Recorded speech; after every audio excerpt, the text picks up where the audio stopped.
શ્રીમદ ભગવદ્ ગીતાના 3જા અધ્યાયના પહેલા અને બીજા શ્લોકનો અર્થ છે. અર્જુન કહે છે, હે જનાર્દન, જો આપ કર્મ કરતા જ્ઞાનને શ્રેષ્ઠ માનો છો, તો પછી હે કેશવ, મને ઘોર કર્મમાં શા માટે જોડો છો? આપ પોતાના મિશ્ર જેવા વચનો વડે મારી બુદ્ધિને મોહિત જેવી કરી રહ્યા છો.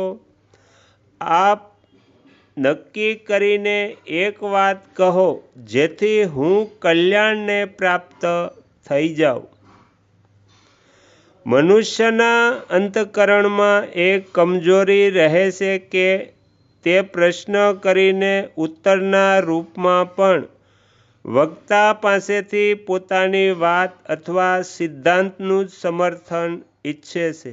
આને કમજોરી એટલા માટે કહેવામાં આવી છે કે વક્તાના નિર્દેશનું પછી ભલે તે મનને અનુકૂળ હોય અથવા સર્વ રીતે પ્રતિકૂળ હોય, પાલન કરવાના નિશ્ચયમાં જ શૂરવીરતા છે. બાકીનું બધું કમજોરી અથવા કાયરતા જ કહેવાશે.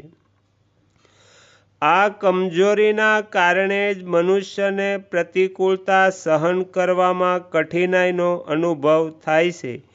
જ્યારે તે પ્રતિકૂળતાને સહન નથી કરી શકતો, ત્યારે તે સારાપણાનો વાઘો પહેરી લે છે, અર્થાત ત્યારે ભલાઈના વેશમાં બુરાઈ આવે છે. જે બુરાઈ ભલાઈના વેશમાં આવે છે, તેનો ત્યાગ કરવાનું ઘણું કઠિન હોય છે.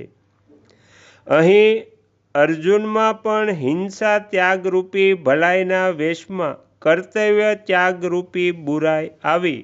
આથી તેઓ કર્તવ્ય કર્મ કરતાં જ્ઞાનને શ્રેષ્ઠ માની રહ્યા છે. આ જ કારણથી તેઓ અહીં પ્રશ્ન કરે છે કે જો આપ કર્મ કરતાં જ્ઞાનને શ્રેષ્ઠ માનો છો, તો પછી મને યુદ્ધરૂપી ઘોર કર્મમાં શા માટે જોડો છો?